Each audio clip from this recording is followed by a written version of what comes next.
everyone, it's your girl Trinice from American Idol, and I am encouraging you to tune into the Michael Finkley Show on Roku TV and YouTube. Our guests today are following their life's purpose. We have Erron G. Williams Sr. My goodness, is a jazz guy from Chicago. See, when you get a little bit older, certain things just hit Erron. And the GOAT himself, Kyle Greene. And then help other people's sons and daughters find success in their life, man. And I've been really fortunate. All coming up next. Working all my life just to make it. Just to make it. Just to make it. I've been working all my life just to make it. Just to make it. Hello, welcome to the Michael Finkley Show. Thanks for joining us today. It feels so good to see you. Now, y'all know about Michael Soldier from, right? The Finkley Experience. You may hear me talk about it from time to time, right? But in 2017, it was a dream that I was anticipating to happen in the future. When I took my students on a trip to DC to a conference, it was an amazing experience for them, but for myself as well. I saw persons in their element. They were inspiring, they were motivating, they were encouraging others through their words and through their expertise of the subject matter they were talking about. I told God right then and there I wanted to do that, but didn't know how. But God has a way of showing you where you need to be. By the time 2018 came into place, I had already booked my first speaking engagement and my first professional conference. It was an amazing feeling. I knew I was in my element when I'm up there presenting and encouraging and giving advice on things that I know I'm expert in. It's just an awesome feeling. And I know that this ministry is a part of my life's purpose. Y'all, our guests today are doing the same. We have Kyle Greene and also Erron Williams with us.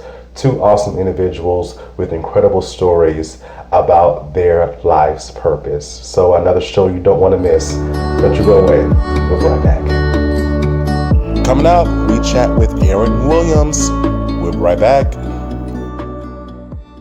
On the next Michael Finkley, Dr. Lisa Justice and Micah Vaughn.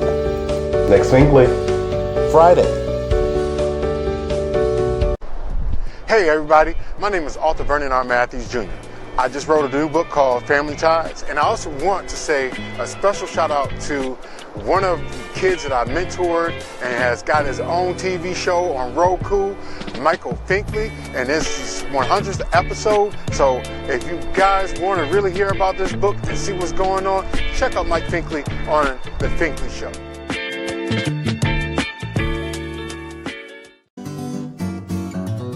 looking for a mentoring program for your young male between the age of 6 and 18 in Columbia, South Carolina? Well, look no further. Big Homie, Little Homie Mentoring Program is the program for you.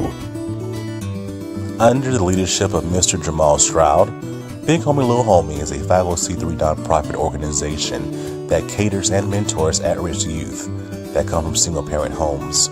The organization caters to young males between the ages of 6 and 18 within the greater Columbia area. The organization is devoted to shaping and molding their life into great men of society. Big Homie, Little Homie organizes male gatherings, discussions, and even educational assistance devoted to guiding and leading them into a positive light. Making a positive attitude will help in transforming their life regardless of what is experienced in life.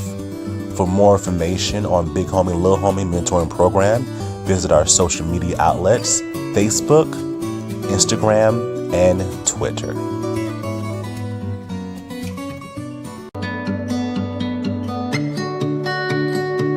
Welcome back to the Michael Finkley Show. Now, our next guest, he is a musician. He is a composer. He's a producer, y'all, and the list continues. We have with us today Erron G. Williams. Erron, thank you for being with us today. Man, you're so welcome. Thank you for having me. I really appreciate it. Oh, Oh, you're very welcome. You're very, very welcome. And y'all, I tell you, this man is a musical beast. I tell Oh, you, he is a musical beast. no. So when did you discover your relationship with music? When did this happen for you? I'm pretty sure it had to be at a pretty early age. The only thing I remember is going to choir rehearsal with my parents every Wednesday. And I was just so fascinated by music. Actually, I'm a drummer first. So I was fascinated by drums. So my uncle Tim, he would, during church service, he would put me on his lap during church service, and he would, let me play while service is going on, while I'm sitting on his lap. So he would pick me up during the week, and he would take me to church, and he would show me things, and just kind of opened up my mind musically to some different things. So it probably happened at an early age. And I also remember I had like a little toy car that I used to beat on, and I had a cardboard box for my floor tom. I had a little suitcase to sit on, and that was also my kick drum. So I was just always fascinated by music. So, and then my mother and father had my mother, she listened to a lot of gospel. Then my dad, he listened to like a lot of jazz, pop, R&B. So our LP collection was very extensive and very broad as far as the different musical genres. Gotcha. Wow. And you took me back as you were talking. I'm just like, wow. It started with drumming for me as well. I was in my grandfather's church, and there was this drum set, and they gave me some sticks. I think I was like maybe 7 years old, and it's like, okay, do it, right? Yeah. And I sucked at it. I really did suck at it, because when it came down to like the beat and staying on beat, and so I was like, whoa. So I never did it after that again. Never. I went to singing. I never did it after that again. No. Is music a ministry for you? Yes, it definitely is a ministry. I think music should be a ministry to everybody who's involved, whether you are a singer, a musician, even the sound guy. I think all these elements are very important. And plus, I mean, we could always go to the Bible and prove it. Amen. You look at David and Saul. Saul was tortured by evil spirits. I believe that he was probably suffering with depression, anxiety, and I wouldn't be surprised if he was bipolar. But it was David who played, number one, skillfully, and number two, he was anointed. And I believe those two things work in tandem that helped Saul to be able to find comfort in those moments. And then you can also read about, I believe it's in, I want to say 2 Chronicles, the 17th chapter, somewhere around there, where the king got a choir, and they sang praises unto the Lord during the battle. And next thing you know, all the enemies, they begin to turn on themselves. You could read about whenever the trumpets were blown, like the battle of Jericho. They marched around on the seventh time. They sang and shouted praises to God, and things came down. So music is a ministry, and it really those things that I just described in the Bible really kind of let us know that when it's done right and properly, things happen. Yeah. So I believe that, yes, that music is a ministry. Yeah, definitely. And I feel that I've done shows about music before, and just hearing what persons have said about it for them, right? It can heal, it can deliver, it can save. Yes, right? yes. So many different things from this prospect of what we see as a music industry or music, period. Yeah. So you mentioned your father. I'm so sorry to hear about the loss of your father Thank from you. this, yes, sir, earlier this year. How did he contribute to that love? Oh, you know what? Man, you know what? What I said at his funeral is that he created a world for us as far as his kids. Yeah. He created this world of music where Mhm. I was so fascinated with music that he brought home, or he listened to different genres of music, not just gospel. It was pop, it was rock, it was jazz, funk, all these different genres. So I became very enamored by these different sounds and etc. So, and he allowed me to listen to this stuff. And not only that, but me and him would we would drive to Chicago from Rockford to this place called the Guitar Center. And he would just, allow me to browse the store and beat on drums and then go to the keyboard section and play things. So yeah, he was very instrumental in my music upbringing. Not only that, but there was a group that my cousins and a couple friends had. It was called Psalms 100. And to me, they were ahead of their time as far as, pushing the boundaries of sound or having these type of sounds on top of gospel lyrics. So he would take me to these rehearsals, and I mean, my mind was just so blown as far as what I was hearing and experiencing. So he played a huge part in my upbringing. Actually, I believe he took me to my first studio session. Whoa. Yeah. So yeah. Whoa.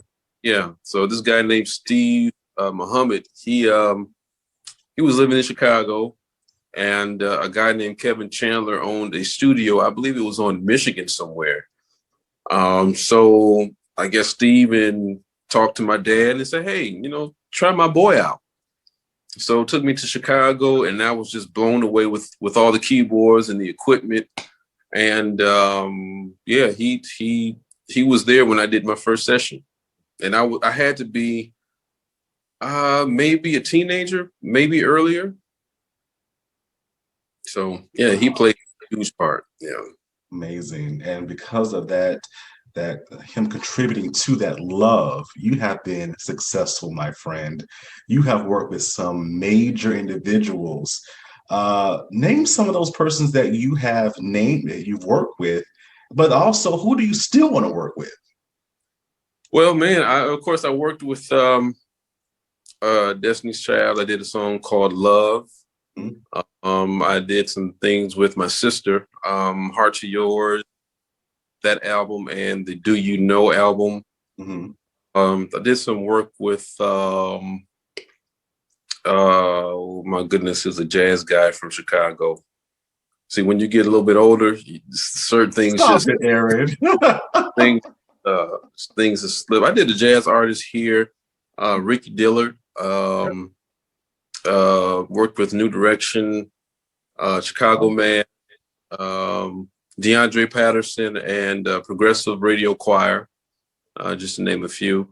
I would love to work with these artists. I would love to work with Tasha Page Lockhart. I think she's dope. Mm-hmm. Brian Courtney Wilson, Fred Hammond. Yes. And then I would like to work with Michael McDonald, Celine Dion, and even Reba McEntire. Rascal Flatts. Oh, wow. To work with Rascal Flatts. Amazing. That's an awesome list, Erron. That is a great list. And we know as believers, if we speak it, it has to happen. That's right. It has to happen. Wow. And so, bro, you mentioned your sister. You mentioned your sister. Yes, the world knows her as Michelle Williams of Destiny's Child. Mm-hmm. And I must say, I am a huge, huge fan of your sister. Oh, thank you. I'm a huge fan. I tell you this, my friends get tired of me because that's all I really listen to. If it's she is second on my list. CC Wine is number one. Yeah. As my second gospel female artist of all time is your sister. It really, I have all of her gospel albums, literally. Oh, wow. I do. Bless you, man. Bless you. Yes, yes, y'all are just awesome, and I see that y'all are really, really close. So her life changed because she became this figure, right? How did yours change as a sibling of being her brother? It changed in this way. Of course, that's my baby sister. Yep. And I will always be in her corner. Mm-hmm. There are some, well, I had to become somewhat defensive because you have people who don't like her success, or they just don't like her as a person for whatever reason. So, social media can be a platform where it could be used for good or otherwise. So I found myself being defensive. Of course, that's my blood. Yeah, of course. Yeah. It kind of got underneath my skin. So it's like you could read so much, Mm-hmm. and after a while, you just have to say, you know what? Hold on. Let me set this record straight. Let me say things on behalf of my sister. Mm-hmm. So I became more defensive. I had to really think differently. I looked at her success as, to me, a God thing, because out of all the people that auditioned for that role, Mm-hmm. she was the one who got it. And the thing about it, it's like she wasn't she doesn't have all the runs and the vocal gymnastics that singers have nowadays. Mm-hmm. So I looked at that and I said, well, you know what? Maybe it was just her time, her season. Yeah. And maybe she just had the favor on her life that allowed her to get in that position. So I had to look at my life and say, hey, man, you have a set time for things to happen. And it really inspired me to be bold. Knowing my sister, I grew up with her. So even as a child, she was bad. I mean, she was bad. But I looked at that.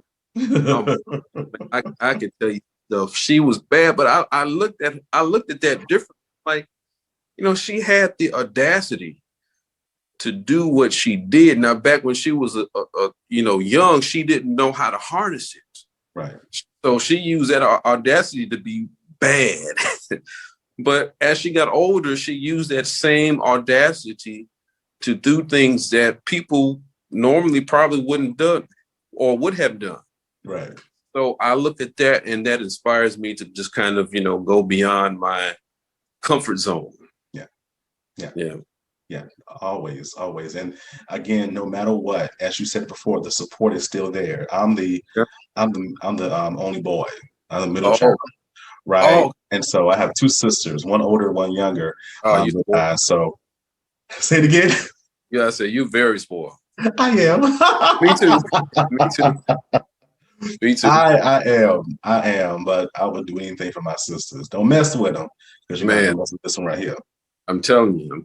So, yes, sir. And so not only all the things that I described about you as being a musician and a composer, but you're also a father and a husband. How has what have these roles taught you about yourself as being a husband, as being a father? It's taught me patience. It has taught me you can't view situations one way. Mm-hmm. You have to be very, I would say, versatile in your ideology and your way, your modes of thinking. Mm-hmm. I can't look at both of my boys in the same light, because they're different people. Right. And because they're different people, I have to adjust myself according to who they are. Mm-hmm. So I can't, I mean, I could use the same tools or the same foundation as far as rearing and raising. Mm-hmm. When it comes to other things, I have to be, again, patient, and I can't look at them, or I can't treat them the same way. So I can't treat my oldest son like my youngest son, vice versa. Right. Different people. Right. So you have to be patient. And then with wives, you have to be patient. You have to be disciplined. So it's taught me a lot, and it really has kind of seeped into my music, vice versa, or whatever. So, yeah. Oh, that's so awesome. And the teachings of life make us who we are currently, the Yes, sir. purpose you see before us. So, Erron, what is next for you? What's going on? What's going on with you? What's going on with me? I have a collection of songs that I've produced over the years, that I've written with some cousins of mine, friends, and so I'm going to do a series of EPs. The first one is going to be 3 songs, 3 instrumentals that I've written over the years. So I'm not really a type of guy that, I don't want to say platforms myself, but I just kind of been in the background, like, hey, pushing everybody else, man, go ahead. But for the past few weeks, I just really felt an unction to really begin to release some music. Amazing. So I'm hoping that it will bless some people. So it's going to be probably maybe 5-6 series of 3 songs EP. So very excited about that. It's kind of pushing me to kind of come from the back, because I just love producing the music and getting it done and going from there. But I think it's time for me to kind of platform what God has given me in a different light, in a different view. Very excited about that.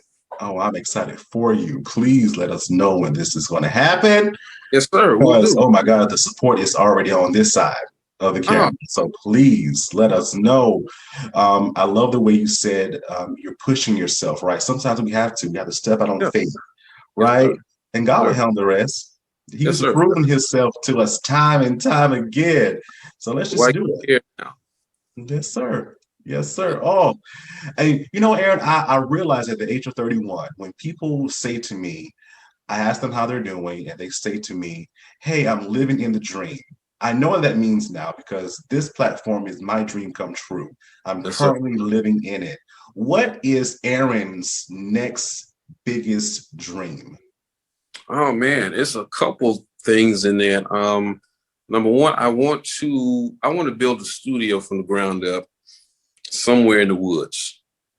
I love nature.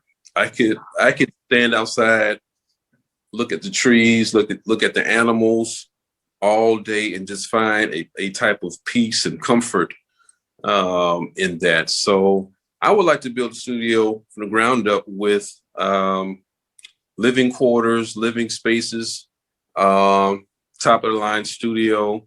I would love the studio to have even a cook, because I love good food.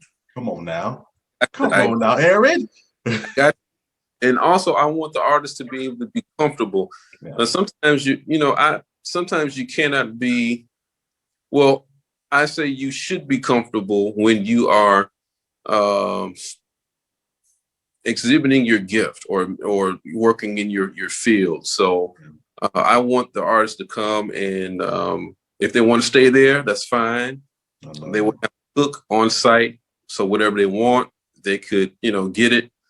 My second dream is I really have a heart for people who have suffered trauma, whether it's emotional trauma or whatever type of trauma there is, because I believe that trauma is a thing that can hold us back. Of course, and it kind of like when you experience trauma on certain levels, it takes you back to that time when you experience that trauma. So you can be 60, and if that trauma happened to you when you were 12, that trauma is going to take you right back to that mindset. When you're 12, you're going to feel the same feelings, you're going to smell the same smells, and you're going to think as a 12-year-old, which will kind of it will kind of prohibit you from making right decisions based upon what you experienced.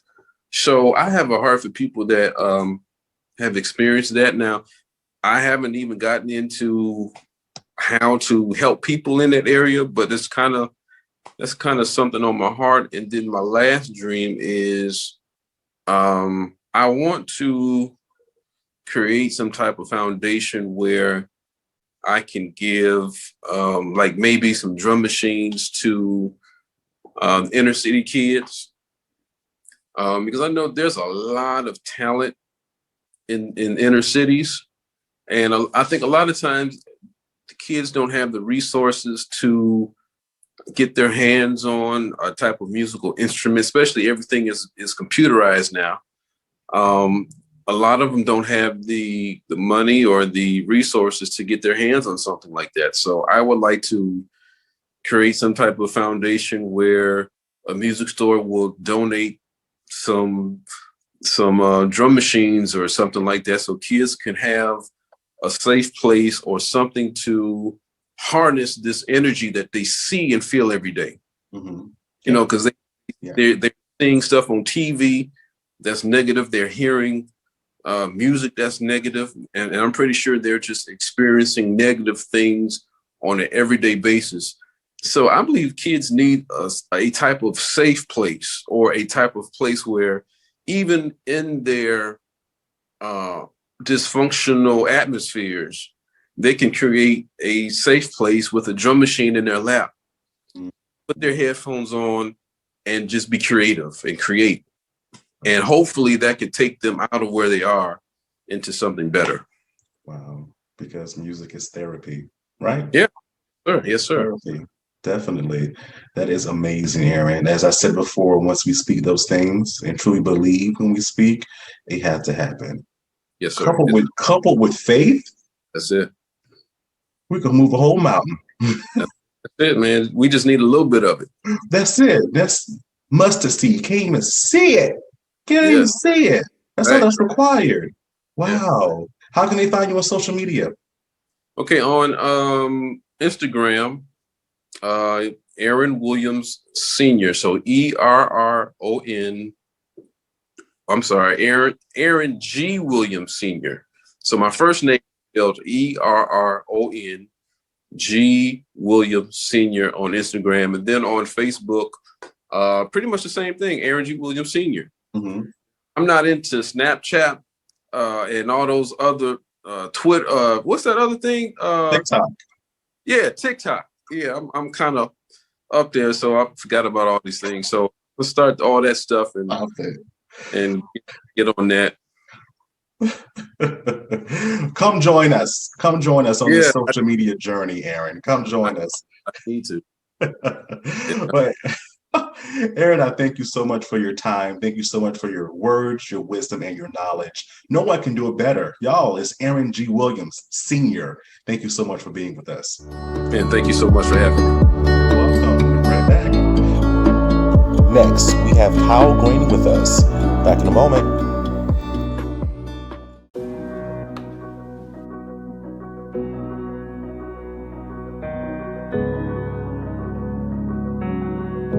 She is flexible, and she is a multitasker. She is a wife, a mom. She is city councilwoman.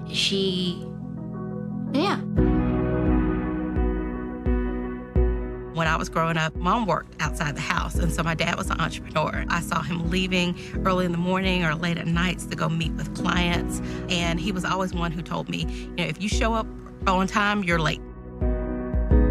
I just admire how she's able to not only juggle the demands of her jobs, but keep her family really first. The outstanding thing about the Isaac family is their noble contributions to improving the quality of life for our Colombians and people all over this state. I, Tamika Isaac, do solemnly swear. Discharge the duties thereof, so help me God. So help me God. Congratulations and best wishes. I first ran because I saw a need, I saw a void that needed to be filled, a voice that wasn't there. And over the last several years, I feel like I've been able to be that voice. So often as women in whatever spaces that we're in, we are often discounted because we're a mom or we're a wife or we have this career, and she's an everyday woman who shows women what excellence looks like. She has walked the walk of being a small business person, of being a parent, of sending her kids to school. Columbia is a great place, and we have done a lot in the last few years as far as law enforcement. But law enforcement can't do everything, nor should it do everything.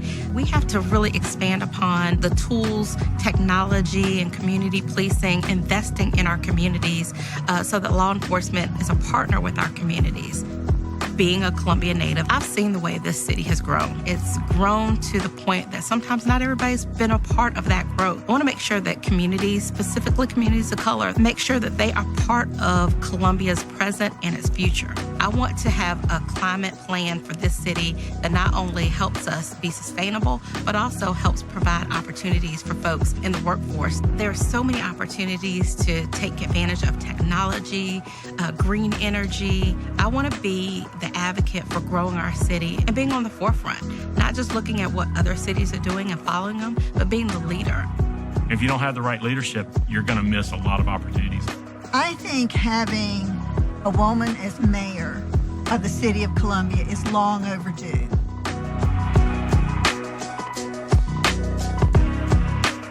I'm Tamika Isaac Devine, and I'm running for mayor of the city of Columbia.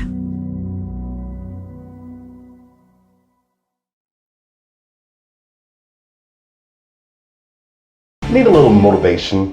Timothy Clifton is with us every week on Mondays to get your week started with a little motivation, all here on The Michael Finkley Show.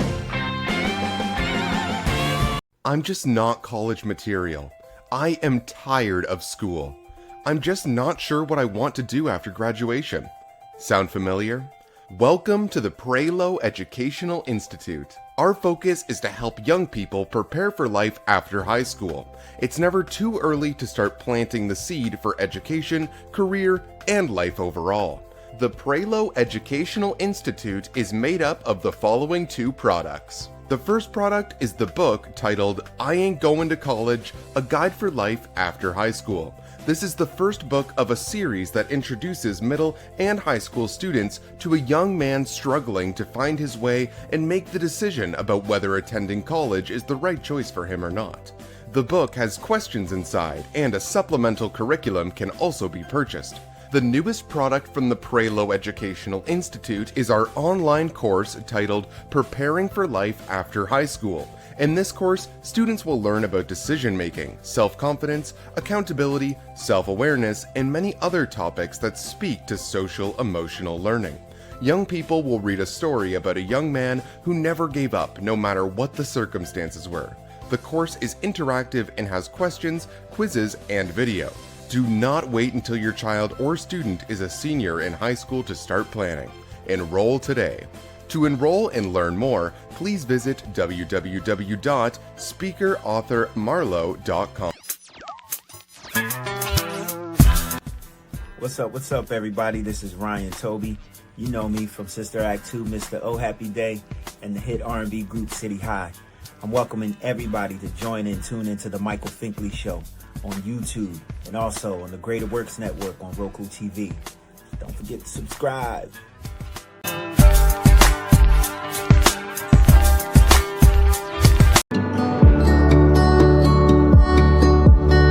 Hello, everybody. Welcome back to the Michael Finkley Show. Our next guest, he's a speaker, he's a mentor, he's a father, he is a brand influencer. Y'all, he's none other than Kyle Greene.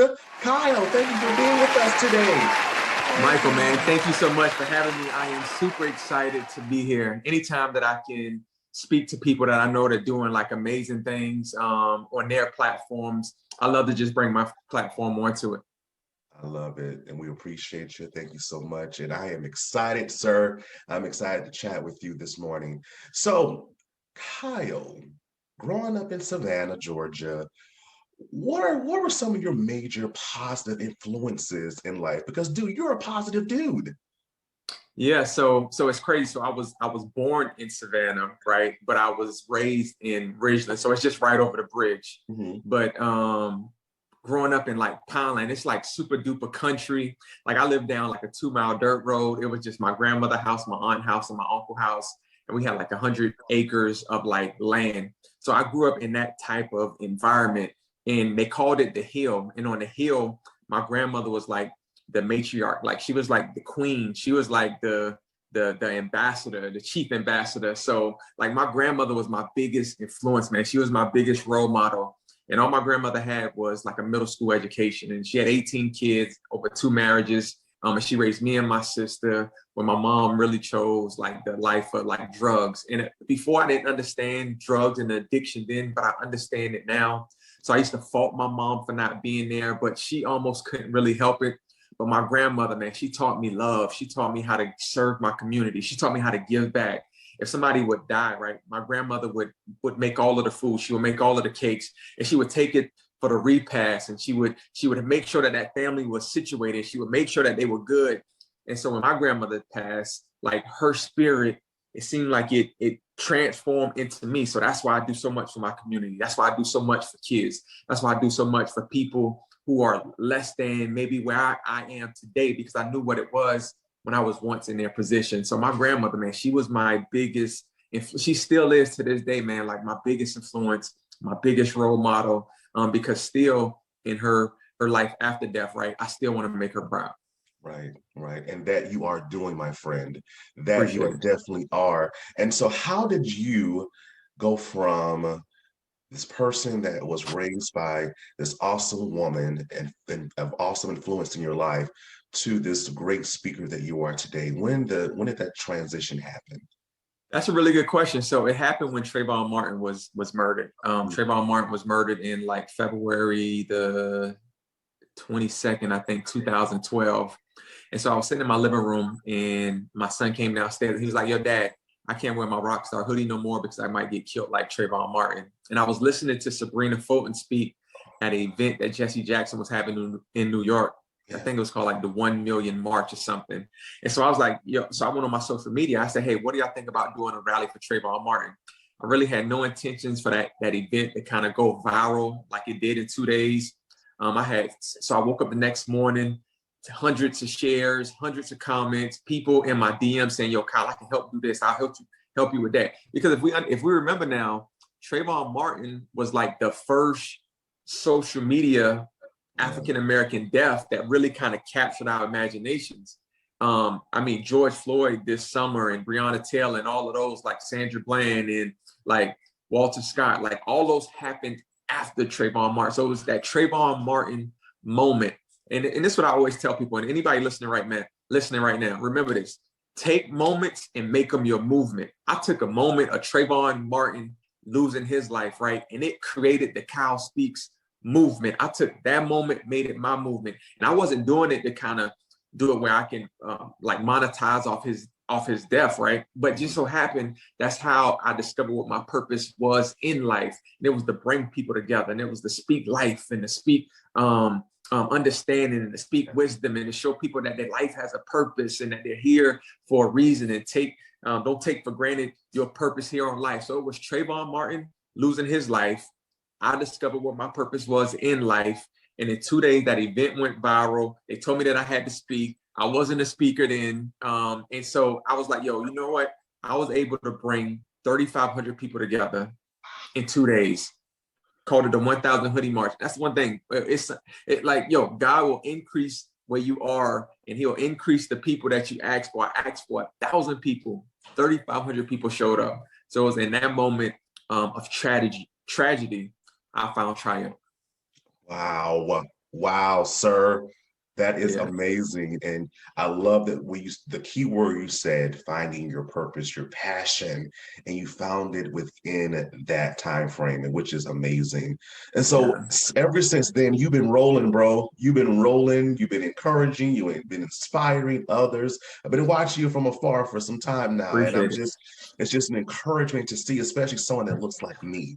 Right? Yeah, man. That's doing what he needs to do. So what are some of the opportunities that you have been placed with thus far in this journey? Wow. Like, man, I've spoken at, some of the biggest colleges, university. I've spoken at some of the biggest corporate companies. I've spoken at, bruh, I remember I got an email, right? It was from Burt's Bees. Are you familiar with like Burt's Bees? Yeah. Okay, a lot of people are. I seen him, but I wasn't really familiar with him. I got an email. Her name was Courtney. She messaged me. She said, "Hey, we having an event. We would love for you to come speak to our like staff." I'm like, let me Google this company, Burt's Bees. It did $3 billion the year before in sales, net like profits. So in my mind, when I looked, so I messaged her back. I said, "How did you find me?" Mm-hmm. She said, "Well, we found you on the internet." And they really like my first book, the first book that I wrote, The Mentality Changer, a journey to help change how you want to start about you. And she said, "We want you to come speak to our research and development team, the scientists who come up with the products." In my mind, I'm like, yo, I came from a mom who was on drugs, a dad who wasn't there. I had a daughter when I was 16 in the 10th grade. My grandmother raised me. I grew up down a dirt road. I couldn't read when I was a kid. Like, how do a $3 billion company want me, like little old me? So that was like and I've had a lot of amazing opportunities to come as a result of me finding out my purpose. But that one, it just showed me that I have value and that other people see my value. Oftentimes we don't think we have value because we might not see it how other people see it. So for a company of that magnitude, of that caliber, to speak before scientists and their research and development team, to keep their mindset on a growth mindset and not just a fixed mindset. That was like one of the biggest, opportunities that absolutely like blew my mind. And I knew that if I could motivate $1 billion company, right? I knew I could motivate anybody. That's it. Sometimes we just need that one person to say yes to get us into that mindset of, I can actually do this. Right, because all you need is that one yes. One. Oh my gosh. And so also too, I see that you can ball too. You got, you know what I'm saying? So the word on the street is you got some skills. So please talk about your basketball training academy. Please. Yeah, so like I created this basketball training academy. My son was probably 5 or 6, right? He was playing rec league ball at Blythefoot Park. And it was a deficiency whenever we would play the kids over in Kaufman Road because they were so good. And so I said, we have to bring our skill level up so we can compete against Kaufman Road because they would win all of the city championships, the county championships, the state championships. So what I did was I knew my son was good, but he didn't really have the other people that was around him that could really like match his skill set because we always train. So what I did was I told Blythefoot Park, I said, hey, can I do like a basketball training? Can I get a day or two to like do it and help kids? Because then my son was like, yo, Dad, you train me, right? He was like, and I'm pretty good. He was like, if you train the other kids and you charge just $5, you can buy me the LeBron James and the KDs. That was his mindset with sneakers. I'm like, yo, he gave me an ingenious idea. I can do the same thing that I did with him with other kids, and it can help to close that gap. So I created Elite Fundamentals Basketball Training Academy. I train kids from 5 years old, girls and boys, all the way up to high school. And I've been very, very fortunate and very successful in training. Because oftentimes, man, right, trainers get kids who like in the 7th or 8th grade who already kind of got skills. Right. I get the babies, man. People forget about the babies. Like I'm really good. It's really important to me to lay seeds in fertile ground that hasn't really been messed with yet.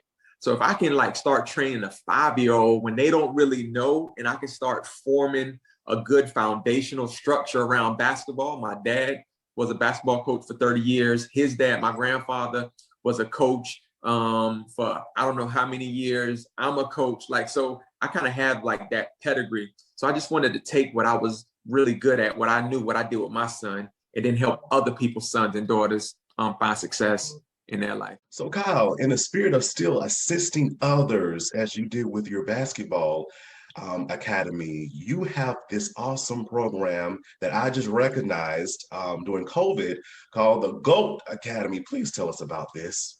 The GOAT. So, yeah, you know what I'm saying? So most times, and that's a beautiful segment to the GOAT Academy. And we think about like basketball training and basketball players and NFL players and the LeBron James, the Michael Jordans, the Steph Currys, the Tom Brady's. We think about them being the GOAT, not realizing that we can be the GOAT in what it is that we do.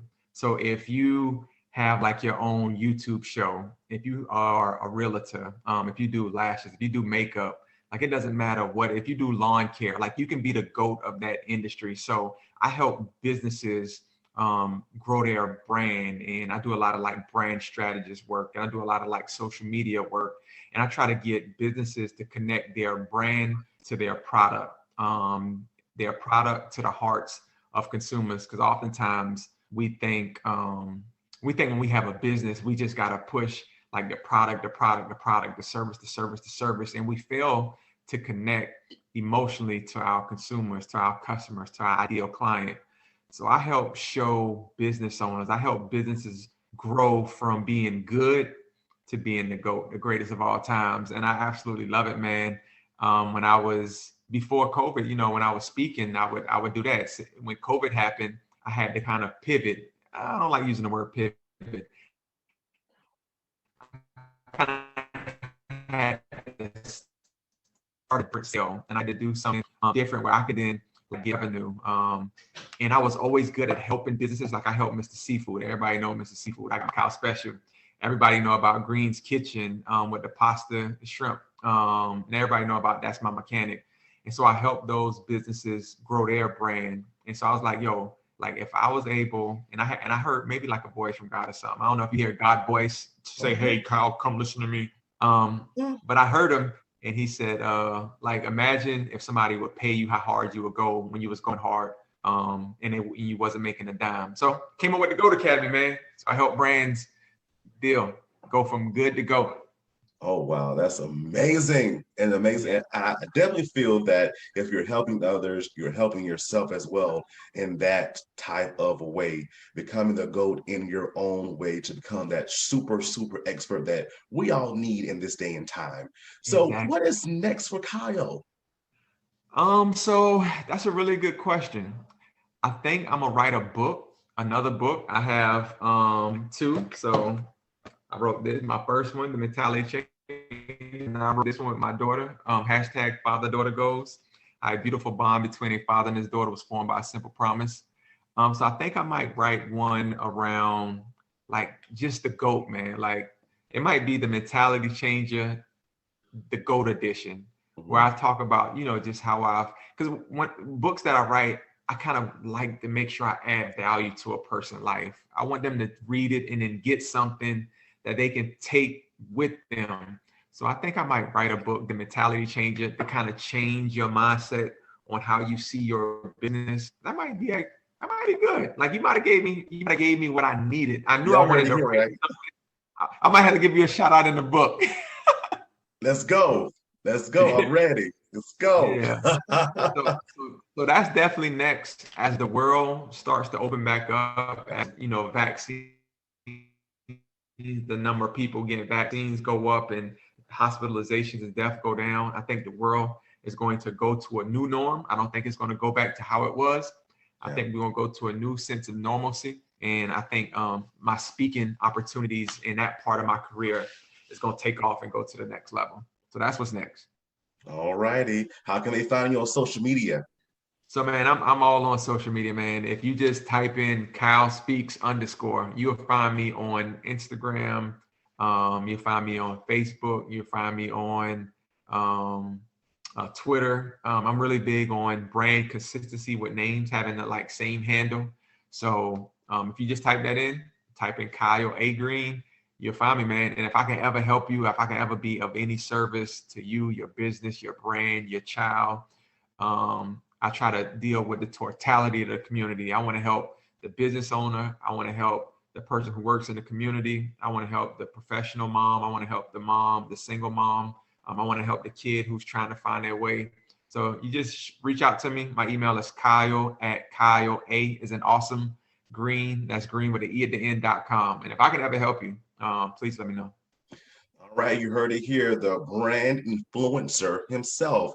It is Kyle Greene. Thank you, Kyle, for being with us today.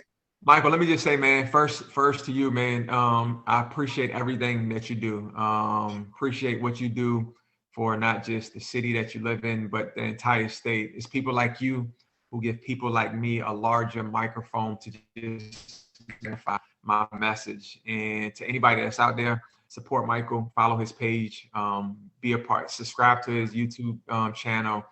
Because when we help others like build, we then grow together. And I'm a real big proponent of that.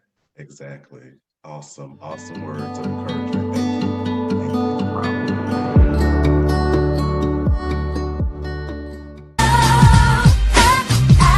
What's up, y'all? I'm Leon Frierson, former cast member from Nickelodeon's All That and co-host of the Prime Nostalgia podcast. And I'm here to ask you to join me in watching the Michael Finkley Show weekly on YouTube. Now, I've been on the show, so I definitely know it's a platform where you'll be educated, informed, and inspired. Now, don't forget to subscribe, and I'll see you on YouTube.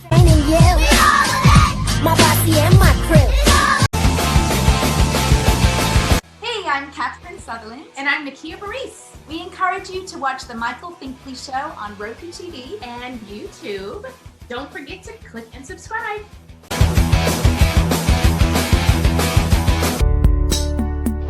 Calling all Trio, Gear Up, JAG, and other college readiness organizations. Hello everybody, it's Finkley with the Finkley Experience. I am here to offer you information about our college readiness cohort series. This college readiness series includes college applications, SAT, ACT prep, scholarships, financial aid, the mental mind state, HBCU versus PWI versus technical colleges, and so much more. You know, this is helpful because it's actually like making me change my college plan. Really? If you're interested, visit our website, thefinkleyexperience.com, or just email us at michael@thefinkleyexperience.com. We're looking forward to working with you on the next Michael Finkley. Dr. Lisa Justice and Micah Vaughn. Next Finkley. Friday.